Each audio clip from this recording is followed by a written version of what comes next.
बिहार में नई सरकार की तस्वीर आज शाम तक साफ हो सकती है। नीतीश कुमार दोबारा मुख्यमंत्री नहीं बनेंगे, यह तो तय कर लिया गया है। पटना में जेडीयू विधायकों की बैठक में नीतीश कुमार को नया मुख्यमंत्री चुनने का अधिकार दे दिया गया। आज जेडीयू नेता राज्यपाल से मिलने वाले हैं। अभी यह सस्पेंस बना हुआ है कि नया मुख्यमंत्री लेकर नीतीश कुमार से मिलेंगे या नहीं। तो जो खास बातें हैं वो बता दें आपको। जेडीयू दोबारा सरकार बनाने का दावा पेश करेगी। ये वो बातें हैं जो प्रेस कॉन्फ्रेंस में कही गई जेडीयू की तरफ से। जेडीयू का नया नेता चुनने का अधिकार नीतीश कुमार को दिया गया है। बिहार के मुख्यमंत्री नीतीश कुमार कल नया सीएम चुनेंगे। नीतीश, ये बातें हैं जो कही गई हैं। 2015 का चुनाव नीतीश के नेतृत्व में लड़ेंगे, जेडीयू का फैसला। जेडीयू का नया नेता चुनने का अधिकार नीतीश को दिया गया है। वशिष्ठ नारायण सिंह प्रेस कॉन्फ्रेंस कर रहे थे, वो बता रहे थे ये बातें विधायक दल के फैसले को लेकर। नए सीएम के लिए आरसीपी सिंह का नाम सबसे आगे बताया जा रहा है। नए सीएम के लिए आरसीपी सिंह राज्यसभा सांसद हैं और उनका नाम आगे बताया जा रहा है। नीतीश के करीबी माने जाते हैं आरसीपी सिंह। और विधायक दल की बैठक में यह फैसला लिया गया कि राज्यपाल के साथ से मिलकर अगले मुख्यमंत्री का नाम उनको बता दिया जाएगा। नीतीश के करीबी हैं आरसीपी सिंह, जो सबसे आगे इस रेस में बताए जा रहे हैं। मैं आप लोगों को पढ़ करके सुना देता हूं और इसकी एक एक प्रति आप लोगों को मिल भी जाएगी। अभी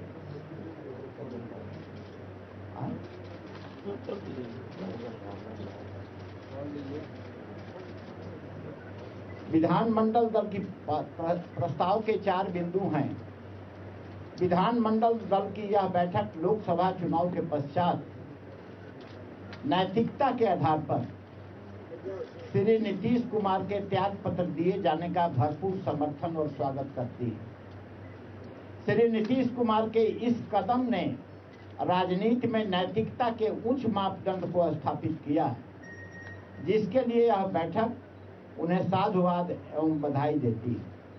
दूसरा, विधानमंडल दल की यह बैठक श्री नीतीश कुमार के नेतृत्व में पूर्ण आस्था और विश्वास करती है तथा विधायक दल के नए नेता को नामित करने के लिए उन्हें अधिकृत करती है।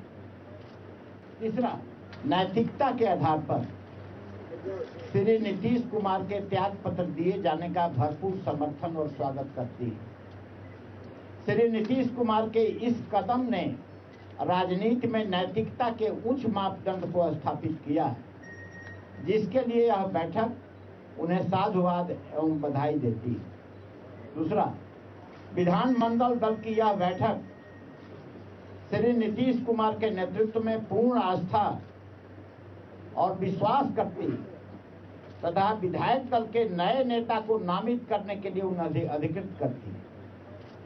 तीसरा, विधानमंडल का यह संकल्प है कि 2015 का विधानसभा चुनाव श्री नीतीश कुमार के नेतृत्व में लड़ा जाएगा और जनता का विश्वास और जनादेश प्राप्त करने के बाद पुनः श्री नीतीश कुमार के नेतृत्व में ही सरकार गठित होगी।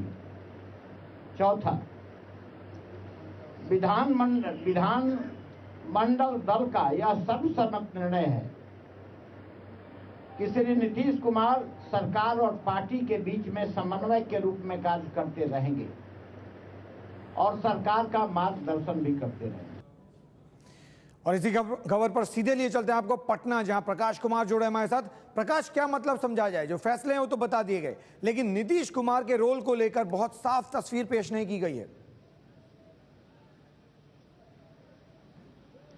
ये जो प्रेस कॉन्फ्रेंस हुई, इसमें 3 बातें सामने आई हैं। पहली बात कि नीतीश कुमार किसी ऐसे व्यक्ति को मुख्यमंत्री के लिए चुनेंगे अपने उत्तराधिकारी के रूप में जो उनका रबर स्टैंप हो, पूरी तरह से उनके इशारे पर चले, पूरी तरह से उनके ही इशारे पर काम करे। क्योंकि इसमें यह भी कहा गया है कि 2015 का जो चुनाव होगा बिहार विधानसभा का, वो उनके ही नेतृत्व में होगा। तो निश्चित तौर पे जो सरकार, जो भी मुख्यमंत्री होगा, वो पूरी जिम्मेदारी नीतीश कुमार की ही होगी।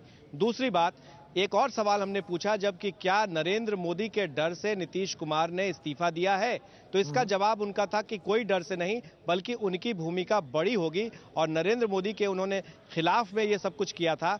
अब आगे भी पूरे देश में घूमकर ऐसी ताकतों को इकट्ठा करेंगे। एक सवाल जहन में आता है, क्या जब गवर्नर से मिलेंगे नीतीश कुमार आज शाम, प्रकाश, जब शाम को नीतीश कुमार मिलेंगे गवर्नर से तो क्या नए मुख्यमंत्री का नाम उनको बताएंगे? ये दरअसल अभी जो वशिष्ठ नारायण सिंह ने प्रेस कॉन्फ्रेंस की, उसमें इन्होंने एक बात कही कि वो जब नीतीश कुमार खुद जाएंगे, साथ ही वशिष्ठ नारायण सिंह रहेंगे और शरद यादव भी रहेंगे। तो ये तीन नेता जब जाएंगे गवर्नर से मिलने के लिए तो वो उन्हें बताएंगे कि उन्होंने किसको नेता चुना है और कब वो शपथ दिलाना चाहेंगे। तो निश्चित तौर पे नेता के नाम के साथ उनके पास मिलने जाएंगे और पूरी जानकारी कि कब शपथ लेना है और कौन कौन से विधायक, कितने विधायक उनके साथ हैं, कितने विधायकों का समर्थन है, ये सारा कुछ ले करके ही गवर्नर से मिलेंगे और फिर अगला डेट लेंगे कि कब शपथ ग्रहण होगा। तो यानी शाम तक साफ हो जाएगा तस्वीर क्या है अगली सरकार की कौन मुख्यमंत्री होगा और कौन सत्ता में नीतीश कुमार को लेकर क्या कुछ उनका कद होगा, उनका क्या काम होगा।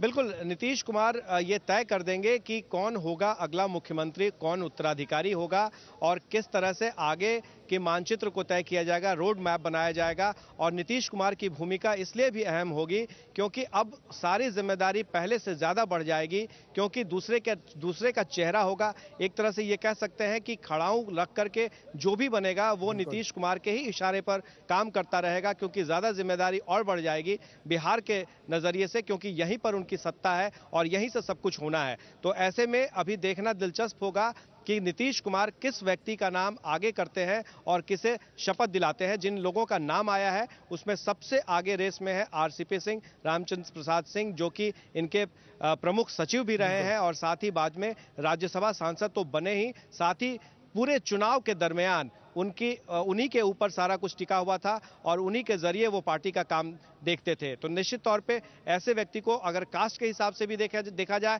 तो स्वजातीय है आरसीपी सिंह नीतीश कुमार के, अगर दूसरे कास्ट के किसी को बनाया जाता है तो बहुत सारी बातें सामने आ सकती है। तो ऐसे में सब कुछ ठीक ठाक चले तो उस हिसाब से आरसीपी सिंह सूट करते हैं। लेकिन वशिष्ठ नारायण सिंह नीतीश ने इस्तीफा दिया है तब से एक गुटबाजी की बात भी की जा रही है, कहीं ना कहीं दो गुटों के बीच बटी हुई है जेडीयू, दो खेमों में बटी हुई है। क्या अब माना जाए सब कुछ ठीक हो गया है और एक साथ सारे विधायक एक ही फैसले को मानने को तैयार हैं जो भी नीतीश कुमार तय करें? नहीं, ये कहना आसान नहीं होगा कि नीतीश कुमार के जगह पर जो भी मुख्यमंत्री बनेंगे उनके नेतृत्व में सारे विधायक एक साथ आ जाएंगे, क्योंकि अभी बहुत सारे काम है जो होना बाकी है। जैसे ही शपथ ग्रहण होगा तो उसके बाद फ्लोर पर यानी कि हाउस में उन्हें सिद्ध करना होगा अपना कि बहुमत का, और उसके बाद मंत्रिमंडल बनाए जाएंगे। तो उसको लेकर भी लोगों को इंतजार रहेगा कि किसका नाम आता है, कि एक बार मंत्रिमंडल बन जाए और तमाम चीजें हो जाएंगी। तो बीजेपी की भी निगाह है, बहुत सारे विधायक पहले से भी जेडीयू के बीजेपी के संपर्क में है। तो ये सब भी काफी कुछ खेल होगा। इतना आसान नहीं है नीतीश कुमार के लिए कि बिहार में अपनी सत्ता को बचाए रखना, सरकार को बचाए रखना और फिर आगे की रणनीति पर भी देखना। लेकिन प्रकाश, अगर नीतीश के पक्ष में सारे विधायक थे तो फिर नीतीश को दोबारा मुख्यमंत्री बनने में एतराज क्या था? बात समझ में नहीं आई ये बात। दरअसल ये साफ है कि नीतीश कुमार जब मुख्यमंत्री रहते तो अगर नरेंद्र मोदी प्रधानमंत्री बनकर बिहार आते तो मुख्यमंत्री के तौर पर एक कर्टसी है, और ये देखा जाता है कि जब भी प्रधानमंत्री बिहार आते हैं और नीतीश कुमार कर्टसी निभाते हैं, नियम कानून को मानते हैं, तो ऐसे में नरेंद्र मोदी के पास उन्हें जाना पड़ता।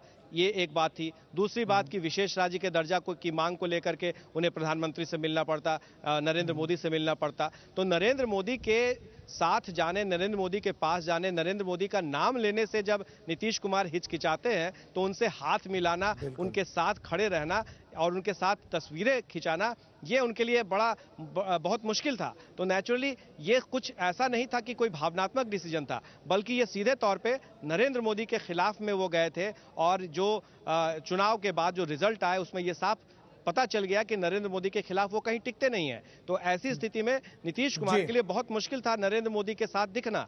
तो दूसरी तरफ उनके पास सिवाय इस्तीफा देने के और फिर दोबारा नहीं मुख्यमंत्री बनने के कोई दूसरा उपाय नहीं था इनके पास।